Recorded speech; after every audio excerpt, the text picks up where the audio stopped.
ओम नमो भगवते वासुदेवाय। ओम नमो भगवते वासुदेवाय।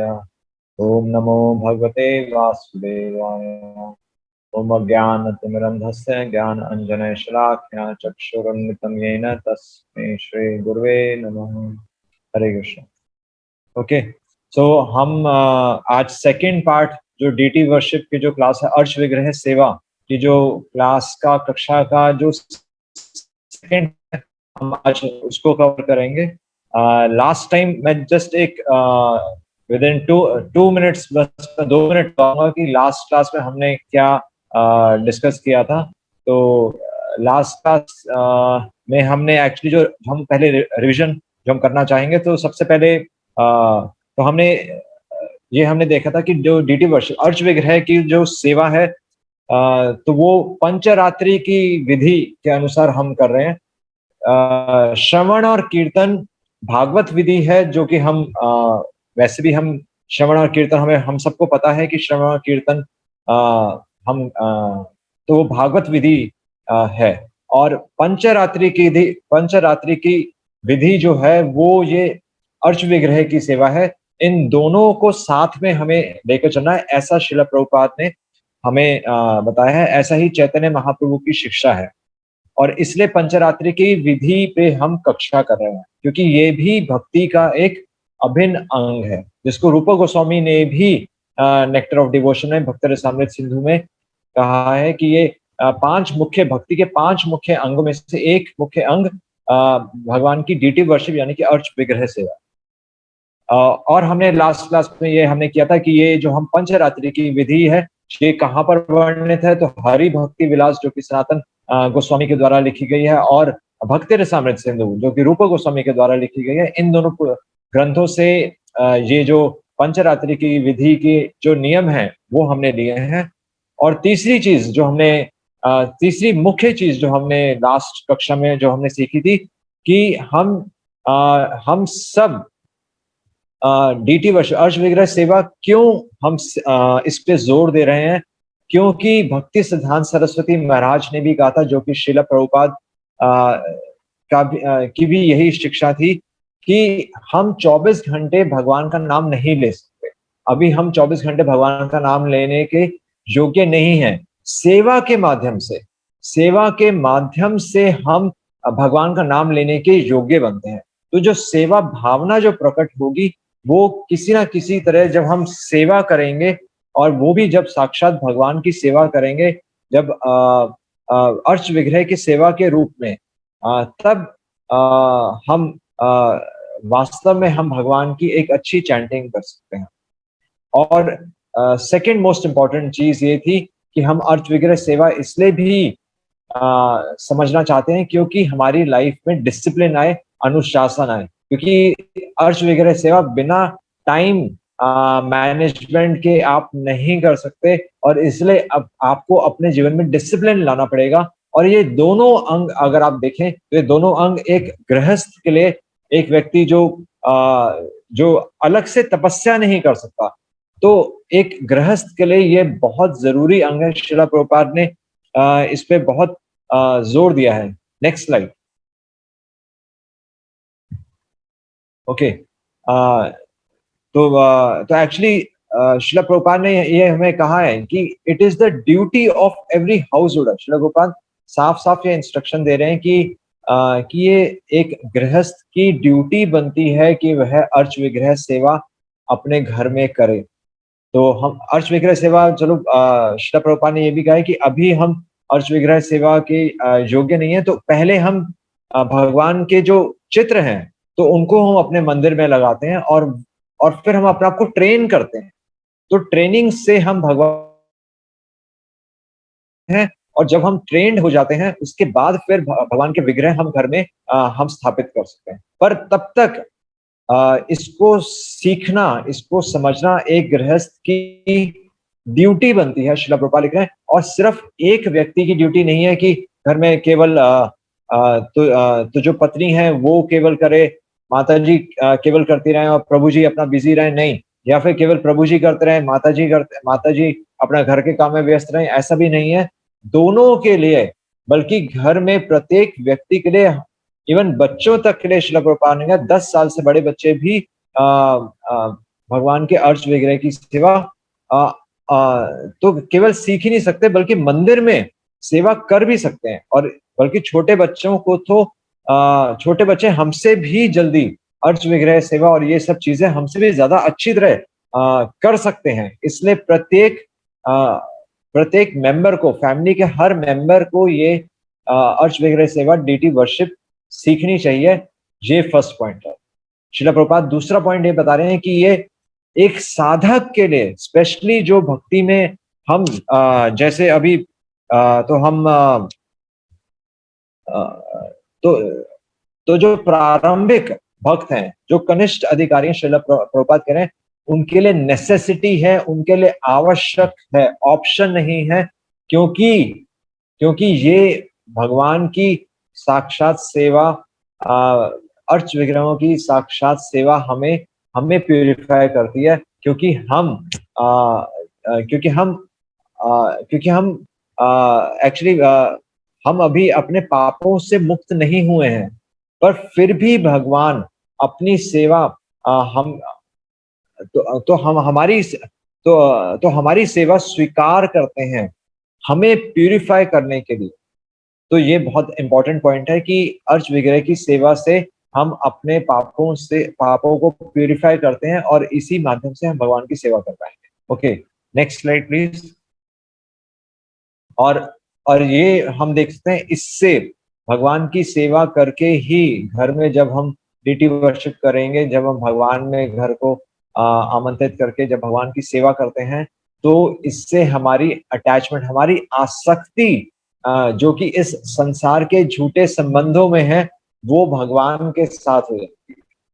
तो ये बहुत अच्छा एक विधि है, एक तरीका है जिससे हम अपने इस संसार में जो हमारी झूठी अटैचमेंट है, प्रभुपाद लिख रहे हैं so called attachment to family, love and relatives, जो हमारी तथाकथित अटैचमेंट है वो हमारी जाती रहती है। जितना हम भगवान की सेवा करते हैं उनसे हम उतना ही अटैच हो जाते हैं।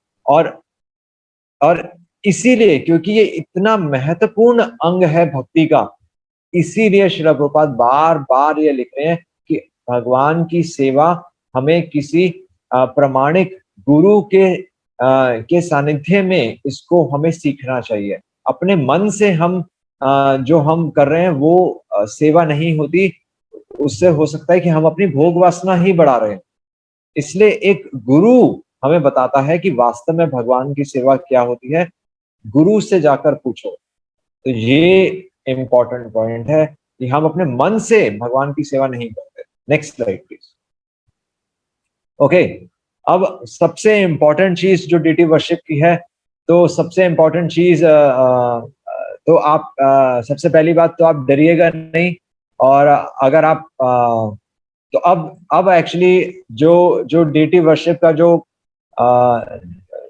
हम जो क्रक्स है, जो मेन जो सेंटर पॉइंट्स हैं, हम वो डिस्कस करने जा रहे हैं।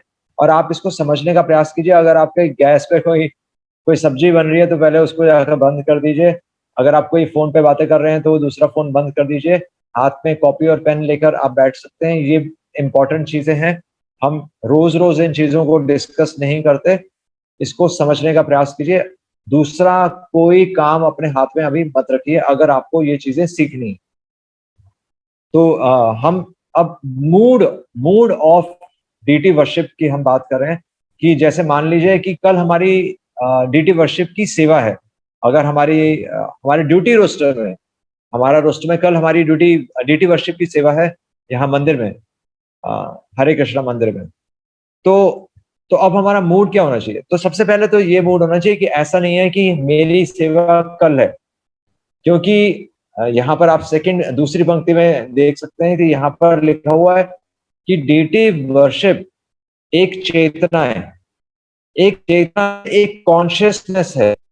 जिस प्रकार माला करते हैं, 16 माला करते हैं, पर 16 माला ये नहीं कि हम केवल 16 माला कर रहे हैं, हमारा पूरा दिन 24 घंटे भगवान का स्मरण रहना चाहिए। उसी प्रकार डीटी वर्शिप सेवा केवल सुबह मंगल आरती के समय की सेवा नहीं होती, ये हमें समझना होता है। तो शिला प्रभुपाद कोट करें, नित्य युक्त उपासना, ये हमेशा की सेवा है।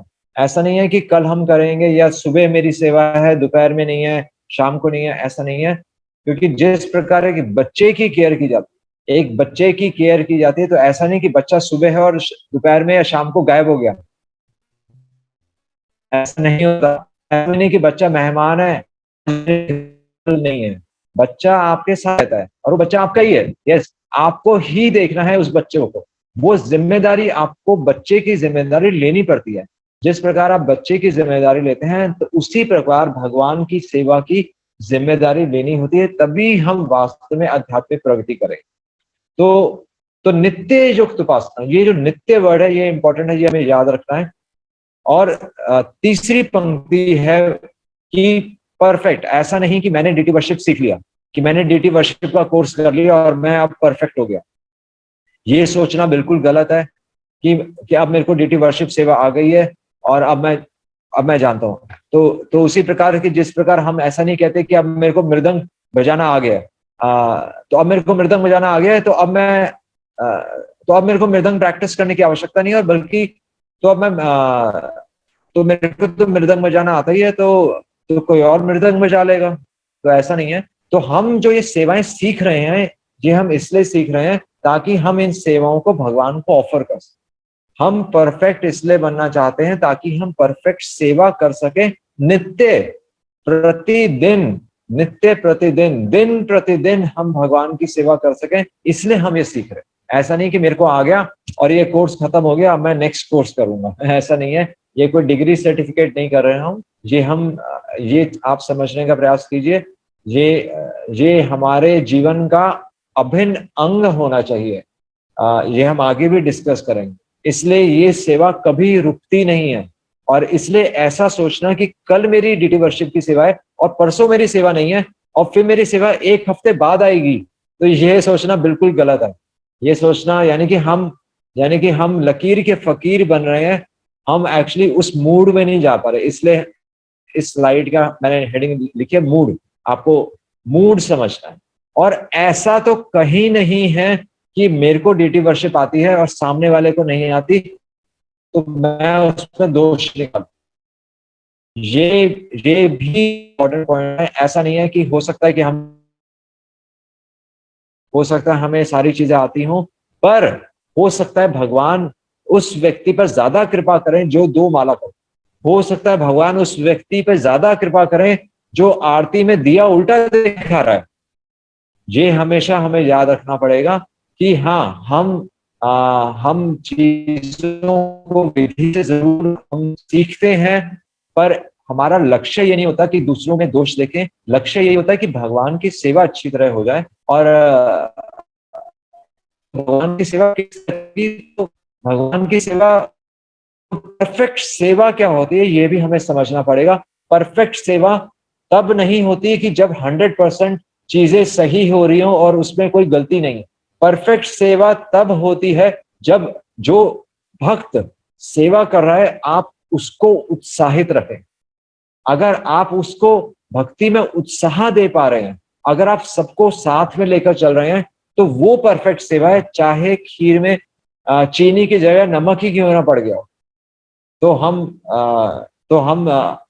तो हमें उस पर भी गुस्सा नहीं आना चाहिए। चाहे चाहे कोई चीज गलत भी हो गई हो, हमें पता है कि भक्त की ये चेष्टा नहीं थी कि वो चीनी की जगह नमक डाले खीर में।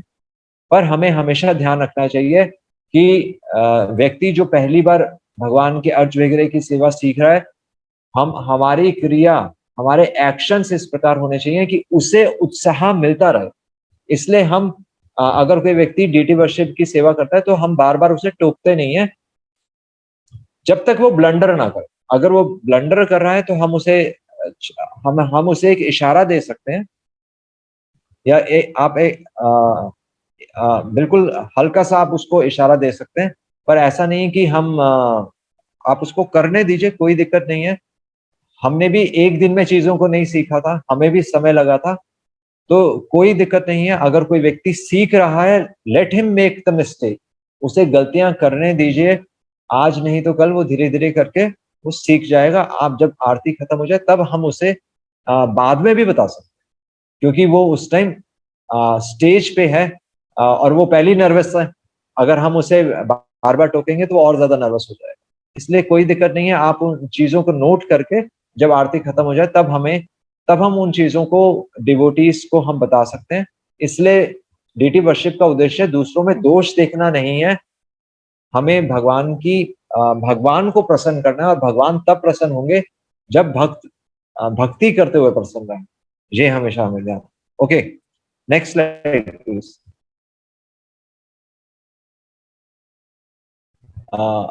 Next slide. Okay, yes.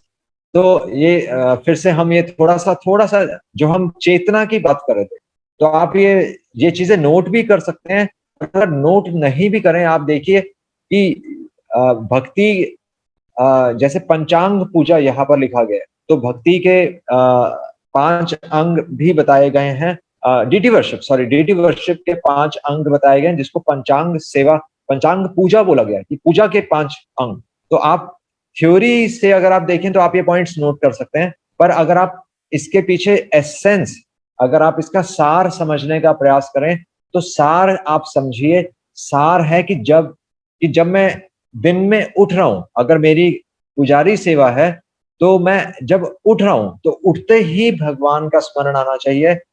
भगवान की तो उसको बोलते हैं अभिगमन। जब हम उठे तो हम जैसा हम सब प्रार्थना कर सकते हैं, वंदे हम श्री गुरु श्री युतपद कमलम श्री गुरून् वैष्णवंश्च। वंदे हम श्री गुरु, हम गुरु को थैंक्स करते हैं। वंदे हम श्री गुरु श्री युतपद कमलम श्री गुरून् वैष्णवंश्च। सारे गुरुओं को, सारे वैष्णवों को हम उठते प्रणाम करते हैं। श्री रूपम स अग्रजातम सहगण रघुनाथ अन्वितम तम सजीवम षड गोस्वामी स अद्वैतम स अवधूतम परिजना सहितम श्री कृष्ण चैतन्य देवम। चैतन्य महाप्रभु पंच तत्व श्री राधा कृष्ण पदान सहगण ललिता शिव विशाखा अनुतमश्च।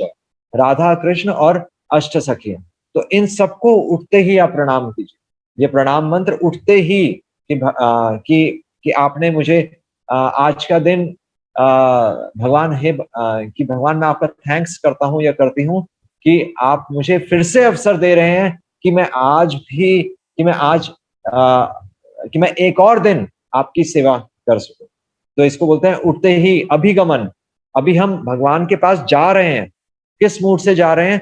इस मूड से, थैंकिंग मूड से जा रहे हैं। और प्रणाम, तो ये तो उठना, प्रणाम करना, सारे वैष्णवों को प्रणाम करना, आचार्यों को प्रणाम करना, और क्षमा मांगना। कि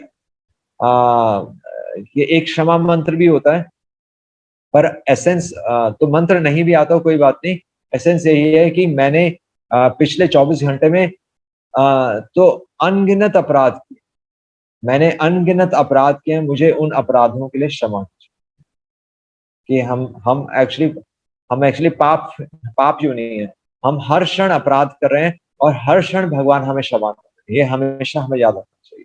हम चाहे जो भी वस्त्र बदल लें, हम चाहे हेड शेव भी क्यों ना करा लें, पर हम हर क्षण पाप ही कर रहे हैं। ये हमें धीरे धीरे समझ में आता है। जैसे जैसे हम भक्ति में एडवांस करते हैं, हमें यही चीज समझ में आती है कि पाप हम पाप मूर्ति हैं, हम साक्षात पाप की मूर्ति है।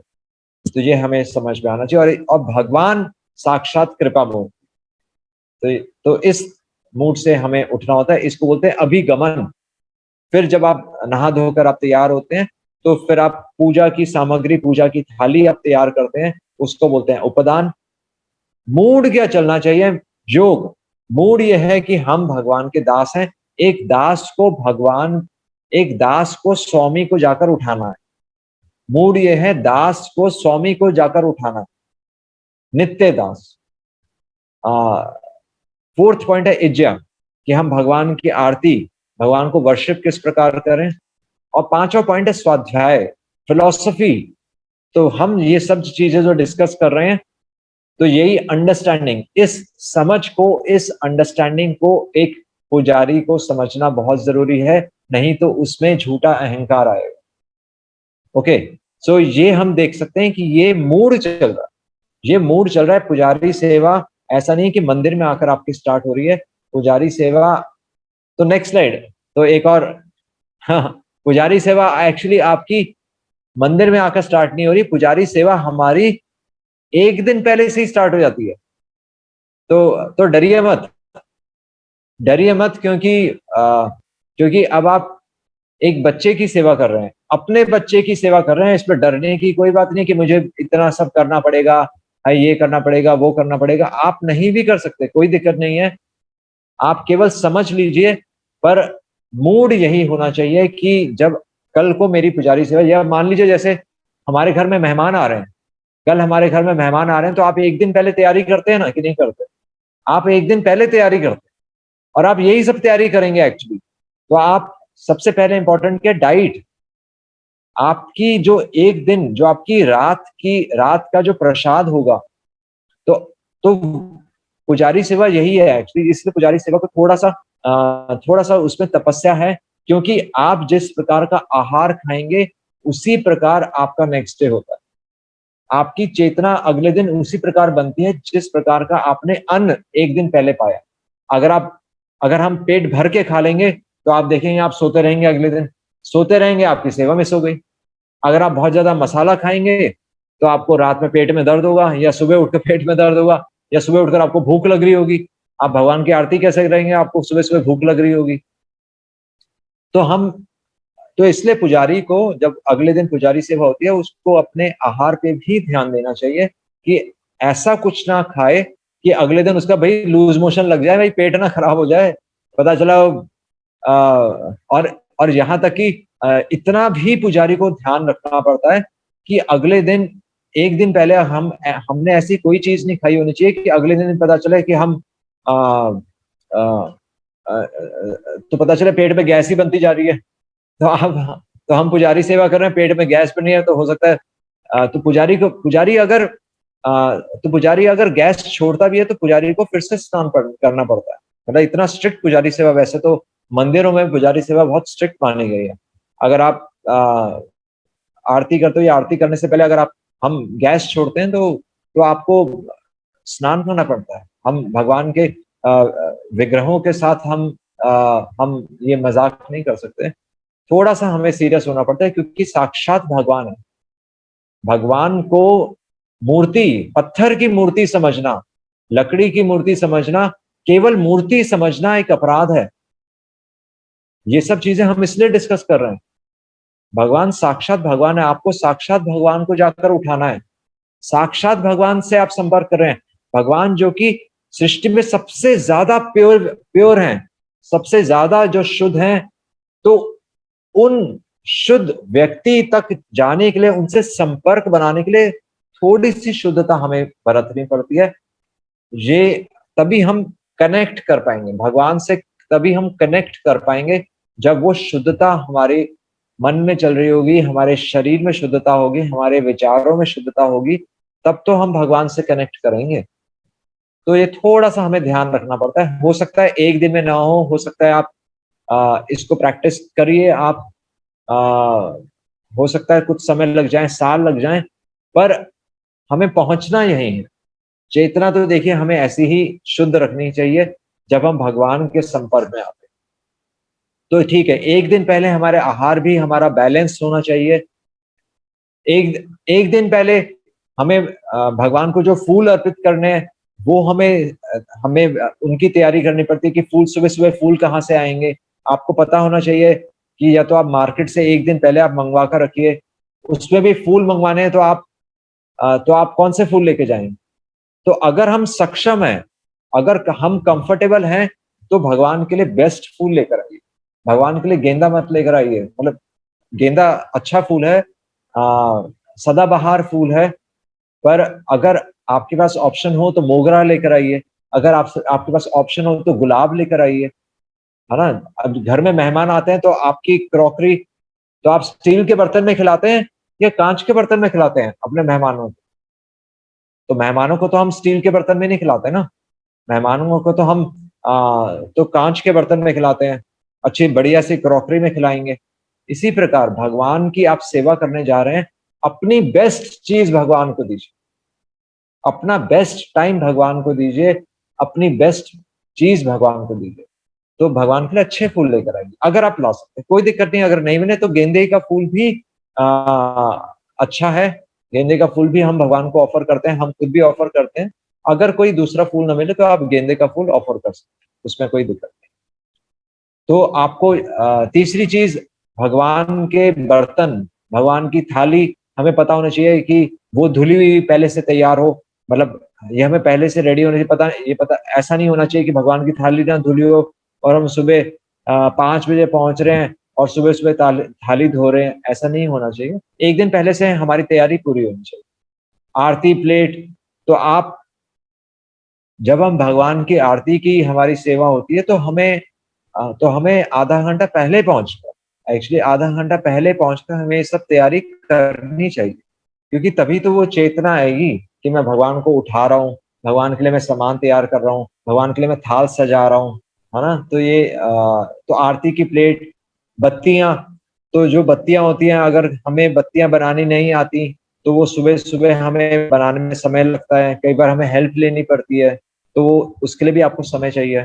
तो वैसे तो भक्त बहुत हेल्पफुल होते हैं, हमें भी पता है कि यहाँ पर सारी हमें तैयारी करी हुई मिलती है, तो अच्छा है यहाँ पर हमें तैयारी करी हुई मिलती है। पर मैं सिर्फ ये बता रहा हूँ क्योंकि ये नित्य सेवा है, कल को आप घर में प्रैक्टिस करेंगे तो ये सब चीजें अगर आप एक दिन पहले तैयार रखेंगे तो आपका सुबह का समय बच जाएगा, आपको वो सुबह का समय हम बचा सकते हैं अगर ये हम एक दिन पहले तैयारी करें। और सबसे जरूरी चीज है कि अगर हम समय पर सोने नहीं गए तो आप सुबह आरती में आपको नींद आती रहेगी, तो आंखें आंखें बंद होती रहेंगी और आप भगवान के, और आपको अच्छा भी नहीं लगेगा। इसलिए आप समय पर सोने जाइए, आपकी नींद पूरी होनी चाहिए आपकी, तो फिर आप भगवान की आरती करते हुए आप वो भाव लेकर आ पाएंगे, आप भगवान को अपने बेस्ट भाव, अपना बेस्ट समय आप अर्पण कर पाएंगे। तो ये एक दिन पहले कम से कम छोटी-मोटी चीजें हैं, अगर आप इनमें से कुछ ना भी कर पाएँ तब भी कोई दिक्कत नहीं है। फिर भी प्रयास है होना चाहिए कि हम कुछ ऐसा हम करें, क्योंकि हमें भगवान को प्रसन्न करना है, सिंपल। Okay, next.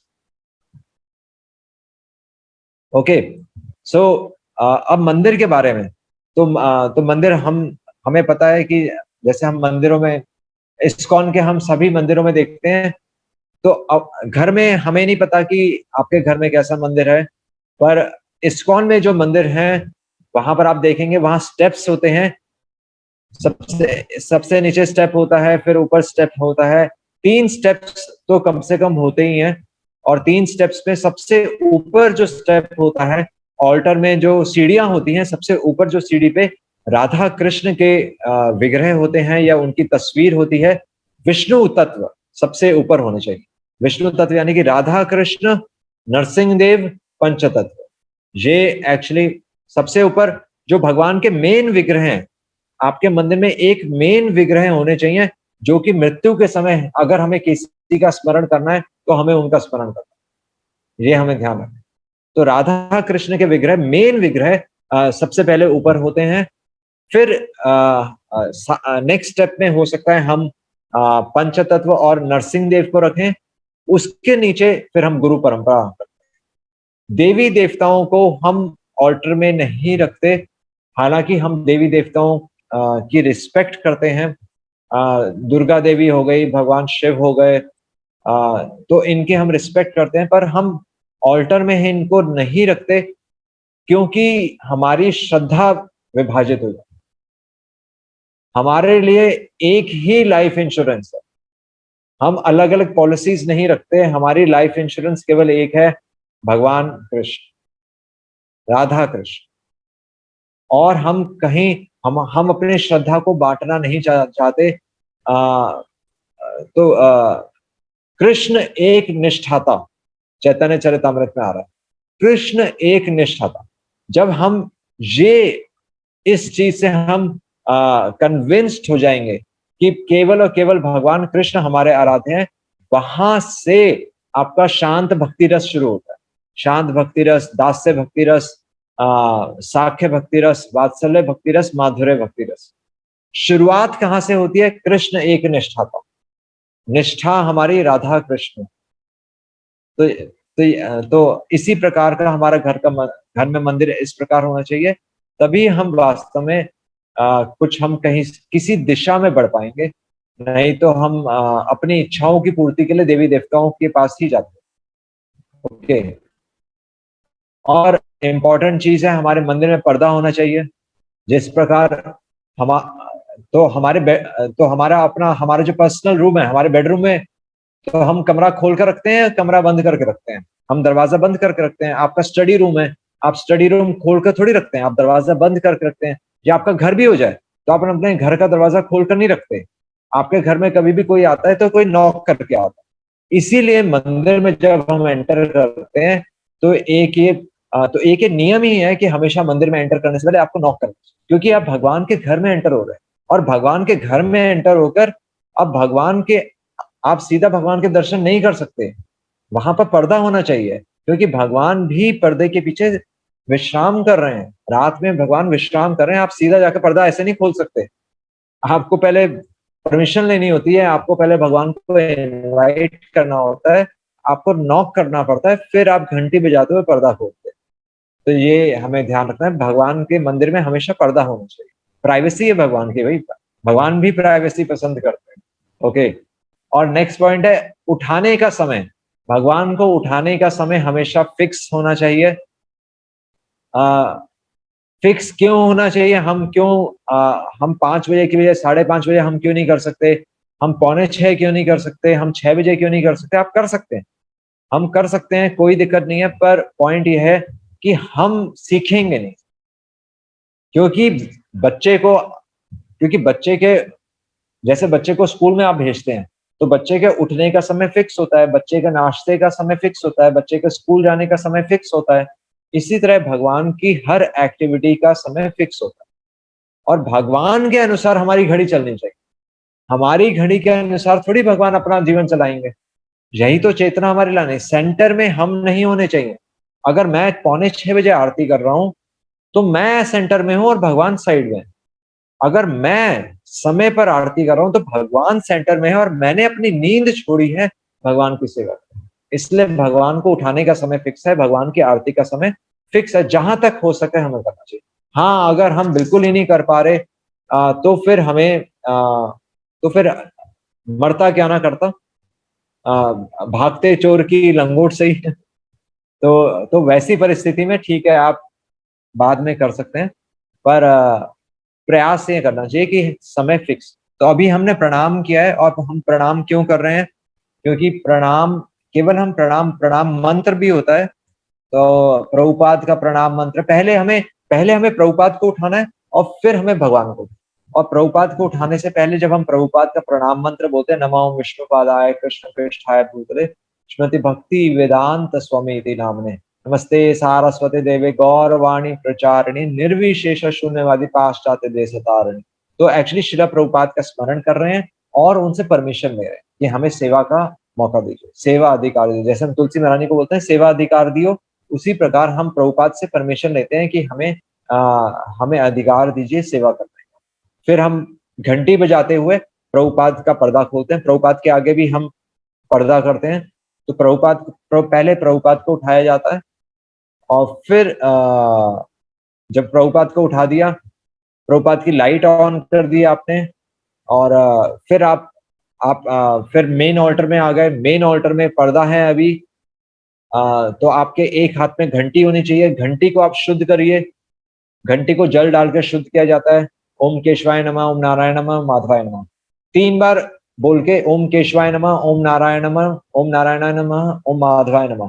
3 बार बोला जाता है, हालाँकि आपको 3 बार जल डालने की ज़रूरत नहीं है।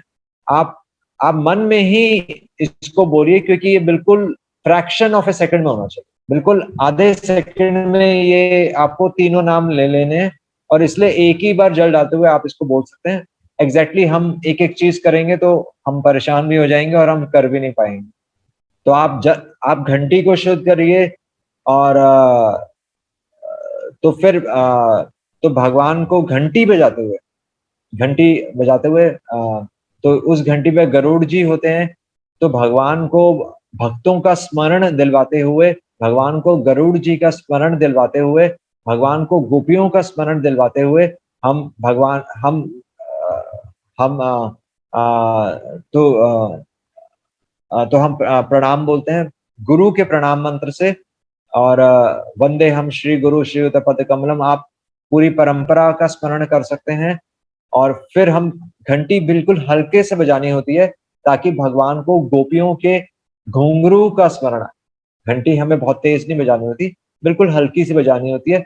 बहुत बेल मेटल की जो एक घंटी होती है, और बिल्कुल ही हल्का सा है, तो भगवान को घुंघरू का स्मरण आना चाहिए। और फिर हम जब प्रणाम करके जब उठते हैं, फिर आप घंटी बजाते हुए ही भगवान के दर्शन आप खोल सकते हैं। अगर अगर मंदिर के कक्ष में बाकी डिवोटीज भी हैं, तो आप केवल लाइट जलाइए, उस समय भगवान का पर्दा खोला नहीं जाता। और अगर बाकी डिवोटीज भी हैं तो भगवान का पर्दा नहीं खोला जाता। अगर बाकी डिवोटीज नहीं, आप अकेले हैं, तो भगवान का पर्दा खोल सकते हैं। जो आपने रात में भगवान को चादर देकर, अगर आपने तकिया देकर कुछ सुलाया है, तो आप उसको उठा लीजिए।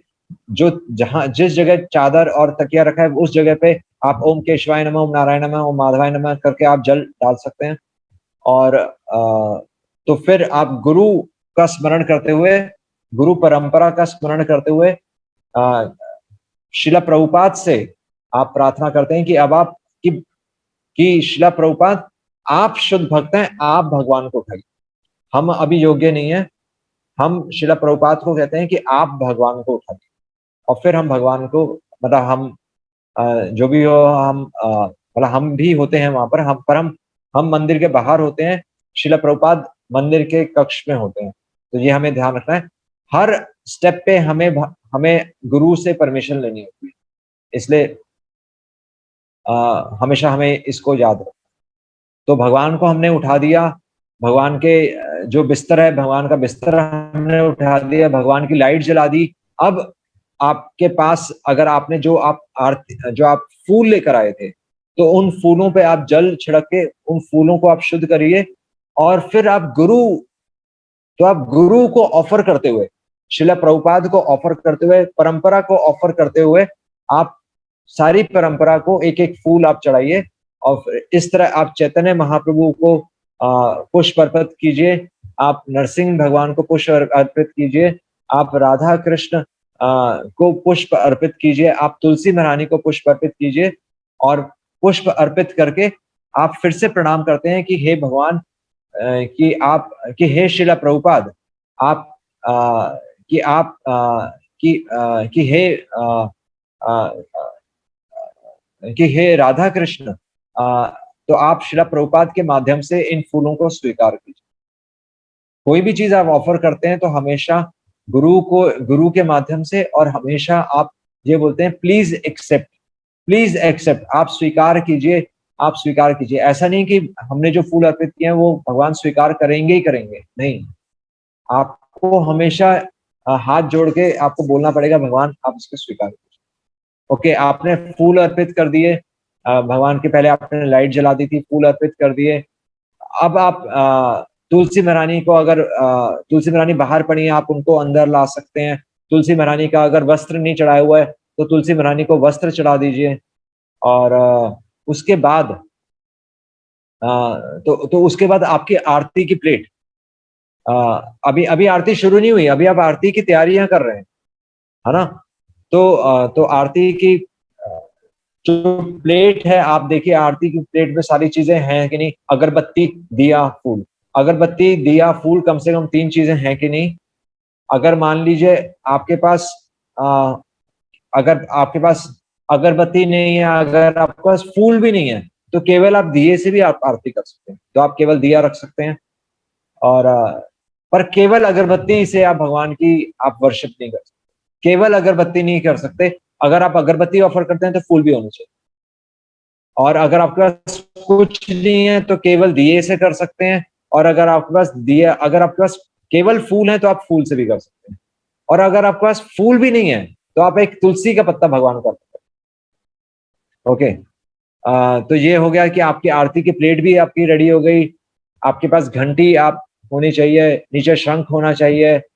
और 3 चीजें सफिशिएंट हैं। वैसे आरती की प्लेट में जल और वस्त्र भी, कई रुमाल भी रखते हैं, तो वो भी ठीक है। कई लोग चामर और मोर पंख भी रखते हैं, तो वो हैं तो ठीक है, नहीं है तो कोई दिक्कत नहीं है।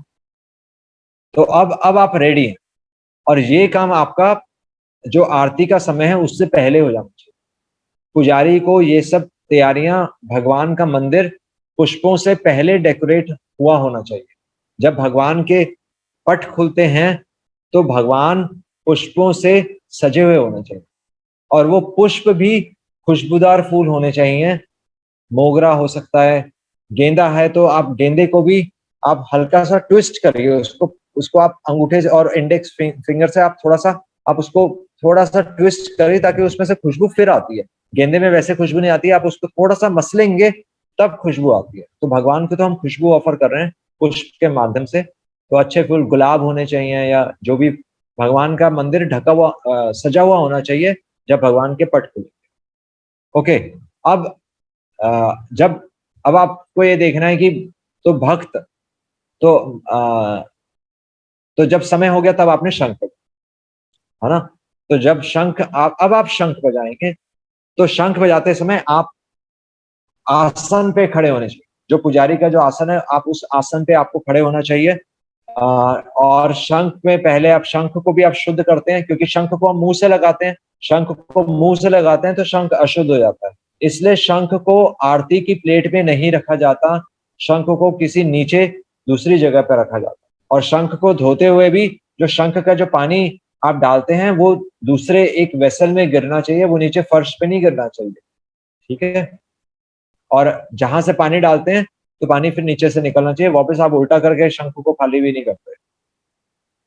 तो अब आप आरती शुरू करने जा रहे हैं।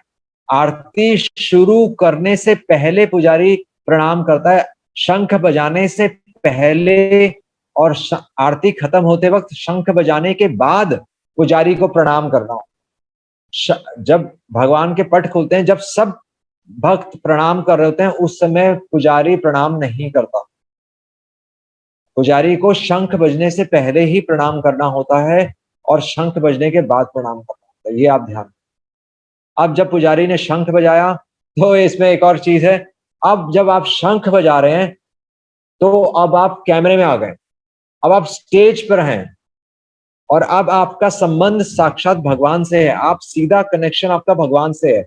और आप जो बाकी ऑडियंस है, जो बाकी भक्तगण है, आप उनको भगवान से कनेक्ट कर रहे हैं। तो जब आप भगवान से कनेक्ट कर रहे हैं तो तो आपको इधर उधर नहीं छूना है कुछ।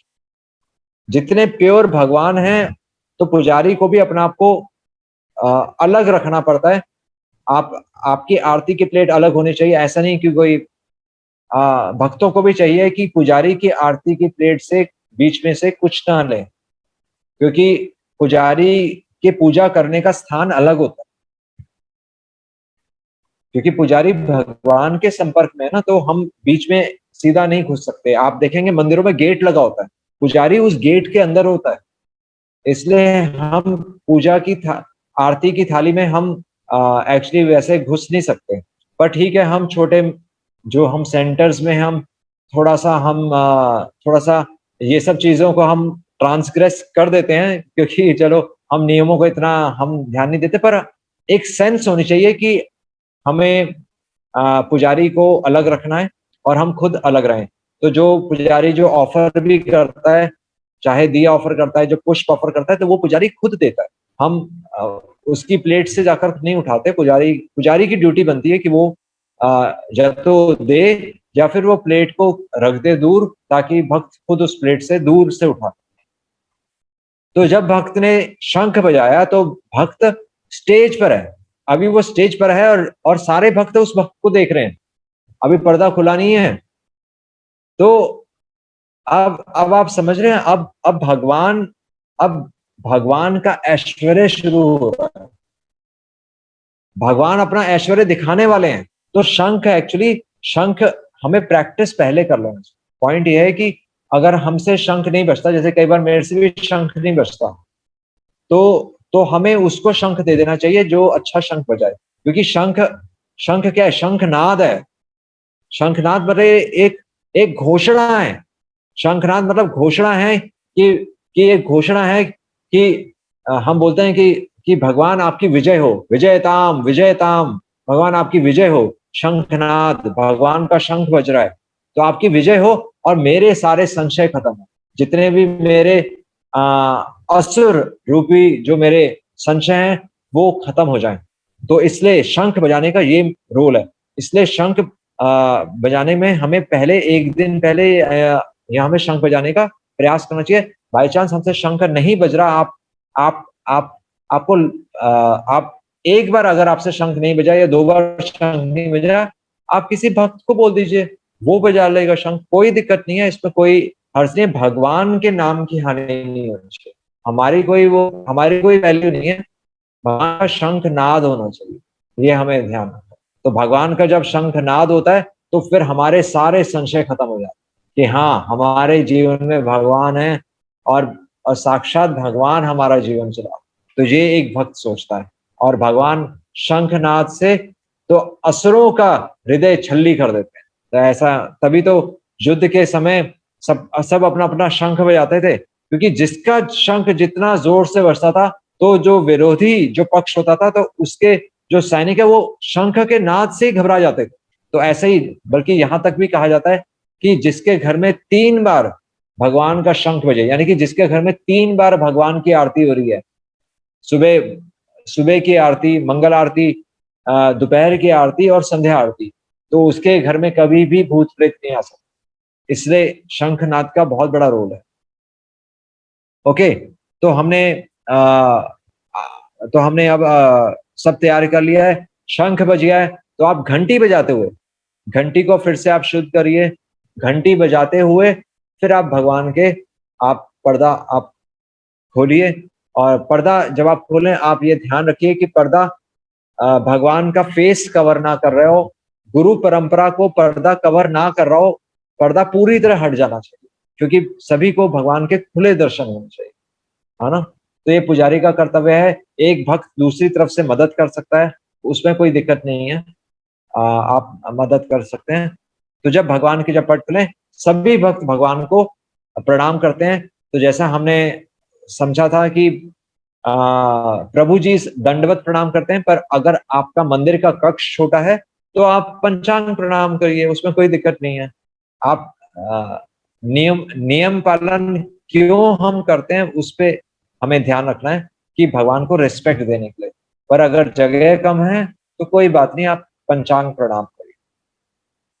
ओके, ओके, अब आप शंख वाली स्लाइड आप ला सकते हैं। तो विशाल प्रभु।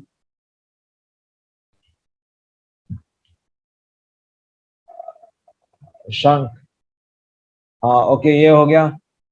प्रणाम हो गया। प्रणाम के बाद शंख वाली स्लाइड है। ओके, ये हमने देख लिया। तो ये शंख, हमारा जो हाथ की पोजीशन ये होनी चाहिए, हमारी गर्दन स्ट्रेट होनी चाहिए। नेक्स्ट।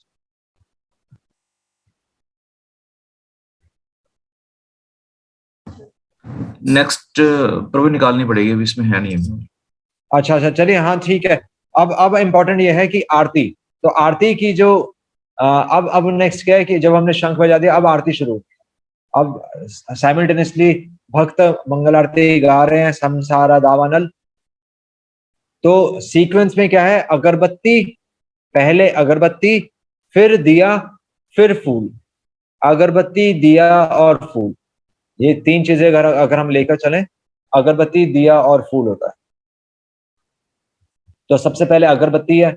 अगरबत्ती आपकी, तो अगरबत्ती आपकी हमेशा ऑड फिगर्स में होनी चाहिए। या तो 1 अगरबत्ती होती है, या 3 होती है, या 5 होती है ना? यूजुअली हम 3 अगरबत्ती लेकर चल रहे होते हैं। तो आपकी अगरबत्ती हो गई। अगरबत्ती को जब आप जला लें, तो हल्का सा आचमन डाल के उसको शुद्ध किया जाता है। घंटी को फिर से शुद्ध किया जाता है। भगवान को कुछ भी ऑफर करने से पहले शुद्ध किया जाता है, हर बार। अगरबत्ती करते हुए आपका हाथ पूरा पूरा पूरा स्ट्रेच्ड आउट होना चाहिए। अगरबत्ती करते हुए आपका हाथ ऐसे नहीं होना चाहिए। ऐसा लगता है कि हम पूरा प्रयास नहीं कर रहे। भगवान तो हमारा प्रयास देखते हैं, तो भगवान को प्रयास दिखाने के लिए यस, कि हम रेडी हैं भगवान आपकी सेवा के लिए, तो पूरा हाथ आपका पूरा स्ट्रेच्ड आउट होना चाहिए। आरती, अगरबत्ती भगवान तो पहले कृष्ण भगवान को ऑफर होती है, सबसे पहले कृष्ण भगवान को, फिर राधा रानी को, और फिर राधा कृष्ण को एक साथ। तो अगरबत्ती जो है, ओके, ये हम देख सकते हैं कि प्रभुपाद की पोजीशन क्या है। तो ये मंदिर में हम देख सकते हैं ऑल्टर। तो अब हमें ये देखना है कि पुजारी दूर भी खड़ा हो सकता है, बहुत ज्यादा दूर भी नहीं खड़ा होना चाहिए और पुजारी बहुत ज्यादा पास भी नहीं होना चाहिए, बाकियों का विजन ना रुके, ये हमें थोड़ा ध्यान रखना चाहिए। तो विशाल प्रभु, अभी टाइम है हमारे पास? ऑलमोस्ट खत्म हो गया प्रभु जी, 9:45 हो गए जी। ओ, पौने 10 हो गए। जी तो प्रभु क्या जी। करें फिर, नेक्स्ट टाइम, नेक्स्ट क्लास में फिर करें क्या? अगर देख ली प्रभु जी, कैसे ठीक लगता है आपको? 2-4 मिनट हाँ, तो तो फिर नेक्स्ट। हाँ, एक्चुअली एक्चुअली अभी के लिए, आज के लिए इतना काफी है, क्योंकि नेक्स्ट क्लास में हम ये आरती का मैं थोड़ा सा समय देना चाहता हूँ। आरती का हम नेक्स्ट क्लास में इसको कंक्लूडिंग क्लास करेंगे। काफी चीजें हैं जो कि मैं और बताना चाहता हूँ और मैं शेयर करना चाहता हूँ आपसे। इस क्लास को हम यहीं पर कंक्लूड करेंगे। थोड़ा सा विस्तार से हो गया है, पर आई थिंक अगर ये आपके रिकॉर्ड में रहेगा तो बहुत अच्छा रहेगा। आज नहीं, कल नहीं, एक दिन जरूर हम भगवान की अच्छी तरह, मतलब अच्छी तरह से, चलो अभी भी हम सेवा कर रहे हैं, पर अगर हम विधि से करें तो प्रभुपाद भी प्रसन्न होते हैं, हमारे वरिष्ठ भक्त भी प्रसन्न होते हैं, गुरु परंपरा प्रसन्न होती है। चैतन्य महाप्रभु ने हमें इसी परंपरा से, पंचरात्रि की विधि की परंपरा से हमें भगवान की पूजा अर्चना की सेवा करने के लिए कहा गया है। और स्पेशली अभी हम गलतियां कर सकते हैं, कोई प्रॉब्लम नहीं है, क्योंकि अभी तस्वीर है, अभी तो हम वैसे भी शिक्षक, अभी तो हम ट्रेनिंग ले रहे हैं। एक बार जब आप पूरा ट्रेंड हो जाएंगे, तब आपके घर में विग्रह आए, तब साक्षात भगवान आपके घर में आएंगे, वहां पर उनकी प्राण प्रतिष्ठा होती है, और फिर आप जब भगवान की सेवा करेंगे, तो फिर एक्चुअली आप भगवान से पूरा कनेक्ट कर सकते हैं, आप भगवान से बात कर सकते हैं। उस स्टेज तक पहुंचने के लिए हमें इस स्टेज से गुजरना पड़ेगा। हरे कृष्णा, श्रील प्रभुपाद की जय। हम इस क्लास को आगे कंटिन्यू करेंगे। आई थिंक हमारी नेक्स्ट क्लास नेक्स्ट वेडनेसडे होगी। हरे कृष्णा, आप सबका धन्यवाद। श्रील प्रभुपाद की जय। कोई क्वेश्चंस हो तो हम आप इंडिविजुअली आकर कभी मंदिर में पूछ सकते हैं। हरे कृष्ण, श्रील प्रभुपाद की जय।